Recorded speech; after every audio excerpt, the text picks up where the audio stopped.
Good evening and salutations, my GH fans. Christ, wondering where to start. You know what? Let's start with Finn and Anna. And I kind of want to know how did everyone feel about Finn and Anna starting off? You know, like, did you like them as a couple? Did you not like them? Was you rooting for them? I mean, this just seems like it was gonna come to an end sooner or later. And I don't really understand what people see in Anna. I really don't. I mean, this episode was just a perfect example of Robert. How the hell did you actually want up being with this woman for so long? Um, and this has nothing to do with the fact that I'm not a fan of Anna. I don't hate her. I'm just not a super fan of hers either. Um, but in this episode, you know, she first of all, Finn is there talking to Violet, and Anna is across the hall. Now, you know, Violet's they're talking about going back to the house with Anna and stuff like that. And Anna decides to walk over and starts talking to Violet. And I'm just sitting there thinking, you know, they were good right where they were. She wasn't crying or anything like that. There was no need for you to just walk your little ass on over there. Why are you here? Anyway, she comes over. She starts talking to her for a little bit. And, you know, Violet starts asking some really awkward questions. Um, which, you know, Finn kind of sent her away with the sitter so that way they could sit there and talk.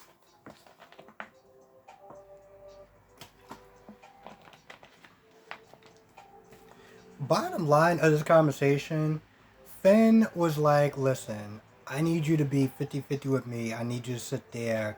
And when you got tough decisions, you can sit there and come to me instead of going to somebody else. You know, don't just dart off.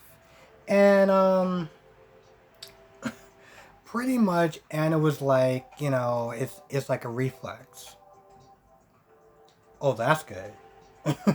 That's what you want to hear.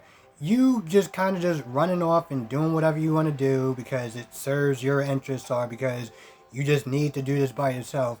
It's just a reflex for you. Yeah. Yeah, I don't think that's the answer he wanted to hear. And you know, Finn was like, listen, if you can do that, if you could sit there and keep me, you know, keep me in the loop of what you're doing, then we can move past this.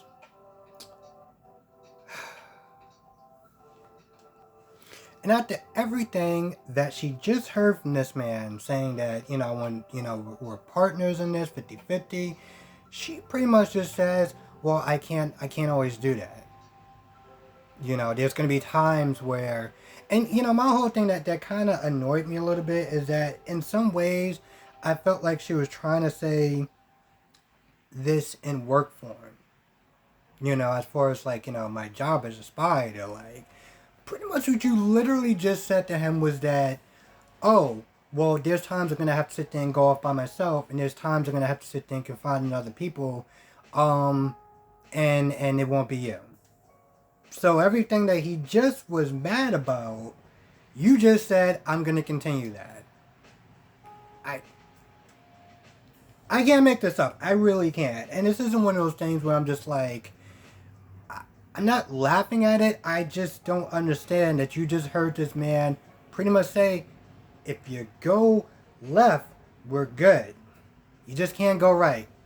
Yeah, but my body's trained to go right, and you know, it's gonna be a lot of times I'm gonna have to go right. So, um, yeah, right is the way I'm gonna go. And so at this point, you know, I finished like, you know, we went down swinging, we went down fighting, and it was like, no, y'all didn't. You went down swinging and fighting. She just kind of just accepted things for what they were, and pretty much just like, I'm not gonna change. Yeah. Well, Britt isn't seeing anyone, so I mean, there's, you know, she's hot, so you know, or Sam. They can try to, you know, hook up Michael Easton with Kelly Monaco again because that's been a thing for a while. Hell, I even go back to Port Charles. If anyone remembers that soap opera, you know what I'm talking about. Caleb and Livy. But yeah, pretty much they're just done. They're just done, and Finn is just not having a good day. So of course at this point Chase comes in this room. I'm not gonna lie, I feel bad for Finn. I was just like, damn, bro, the hits just keep on coming, don't they? Now earlier, Chase was sitting there talking to Willow. Pretty much Chase was just sitting there trying to sort out his feelings. He wants to sit there and talk to Finn, but he doesn't want to sit there and hurt Gregory. He's also mad at Finn. And long story short, Willow was just like, you just need to talk to him. Because the longer you guys don't, the easier it's going to be for you guys to sit there and avoid each other. That's literally what that whole conversation was about. What else we got? Now let's talk about Brooklyn and Olivia. The hell, Olivia? Seriously? I I don't understand this woman. I really do not understand this woman whatsoever. Let me just try to explain this without me just flipping out. So she sees Brooklyn pregnant, super pregnant at this point, and you get to talking, and she realizes that Valentine is possibly the father. She asks Brooklyn, "Did you tell him about the baby?" And Brooklyn was like, "I don't know. I don't know if I am or not or whatever." And I'm still just like, okay. Olivia, in her infinite wisdom, you all know I'm going with this, is like, no, don't tell him. And then she starts listing off her disasters of what happened when she didn't sit there and tell Julian. Not to mention Sonny, but she didn't even, when she was sitting there talking about like, oh, well, I didn't sit there and tell Julian, and, it just kind of blew up in my face, but, Valentine is this, that, and the third, and I'm just like, Olivia, do me a favor. Shut the hell up, okay? Just shut the hell up. That's not what I want to say, but I'm just going to sit there and say it because I want to be PG and just shut the hell up. First of all, she kept Dante from Sonny for years. Now we can all look at that and be like, and even me, and be like, alright, listen, I understand where she was coming from. Looking at Michael's situation, he got shot. But at the same time, I'm not a fan of, someone not telling a man about their child. Unless this guy, with Sonny, I'm not going to lie, it's a little different. And I understand her reasons. But unless this guy is practically, I don't know, Satan or just a sociopathic killer, yeah, that's totally wrong what you're doing. And you're pretty much passing it off to her instead of talking about how it's a good job. I was like, sweetheart, why don't you work on whatever marriage that you have left and stop sitting there trying to police Brooklyn's life? Like, that's number one. Number two, Olivia, just shut the hell up. Okay? Because you are the last person to sit there and start giving advice as far as paternity and telling and secrets and stuff like that. You're just the last person. So, yeah. Jax meets Nina, and he pretty much tries to work things out with her, and she's just not feeling it. Okay, she's not feeling it, and he apologizes and everything like that, and I'm not gonna lie, there's one line in there that Nina said that I was just like, man, I am so glad that you're going. She talks about how she interrupted the funeral, Sonny's funeral. And Jax was like, you don't have to apologize. And Nina was like, well, I wasn't trying to apologize. And I was like, well, you kind of should have apologized because, well, Jack's daughter was there, and you decided to just spout off with your crap right in front of her. And so, yeah, you should apologize for that, but whatever. Anyway, she's not feeling it, and then she just leaves. She talks to Valentine, pretty much says that she's leaving town for a little bit, hopefully for a long time. Gives her a note, says that she loves Charlotte, and she's gone, and that's bye. Um, uh, now, how do I start this? So, Peter, once again, is there taunting Sam, talking about, well, they're not going to do anything about me. The police ain't going to do nothing about me. And Sam was like, well, Jason will. And that's when Peter is like, well, he's going to be a little tied up with the cops for a while. I mean, I don't know what's going to happen. I'm just saying, he's under that police investigation. So, I'm not really too worried about him. So, yeah. Then he gets a call from Maxie's phone. And really, it's Ulbrich that's programming Dante to kill Peter at this point, because, well, she's just had enough. Of course, she talks to Jax a little bit, but she's just had enough. She's done. And she's pretty much just like, here's this gun, here's this phone, contact Peter, bring him over here, put 2 bullets in him, and call it a day. You be saving countless lives, yada, yada, yada, for your conscience or whatever.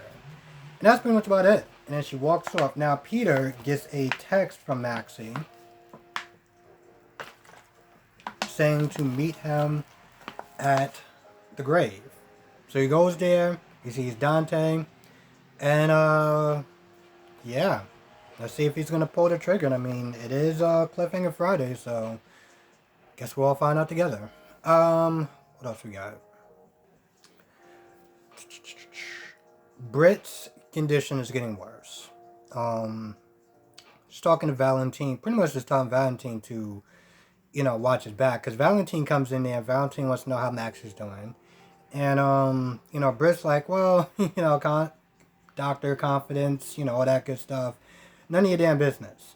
But she pretty much is like, you should watch out for Peter because you blew his life to hell.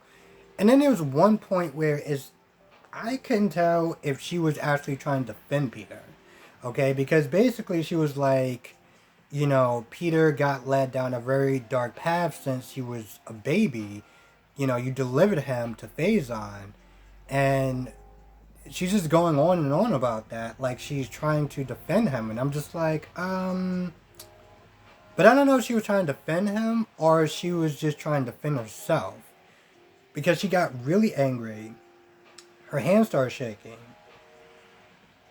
And then she, sprained it. Like, she hit her hand on, the desk or whatever and sprained it. When she's away from Valentine, she makes a call to see some doctor. And I don't know if it was in this episode or in the previews, but she pretty much seemed like she was really angry that she couldn't get this appointment or whatever. So I guess we'll find out about that. Now, at the police station, Carly's there and defending Jason, talking about what do you have on, first of all, she's like, she's getting upset because, Liz is the one that kept saying that, Jason killed them, and so she's upset about that, and saying that she's not reliable, she's in grief, yada, yada, yada. Diane's like, you can just kind of just, stop talking. That's what I get paid to do. So, Jordan leaves, and, Diane's like, listen, if she bring you down here, it must be for a good reason. So we need to figure out what she has. Now she comes back with a gun. Okay? She comes back with a gun and says that a witness saw him drop the gun in some sort of trash compactor or something like that. And, she's like, well, is this your gun? And he's like, no. And then at some point, Diane's like, "Is there fingerprints on the gun?" No, I didn't think so.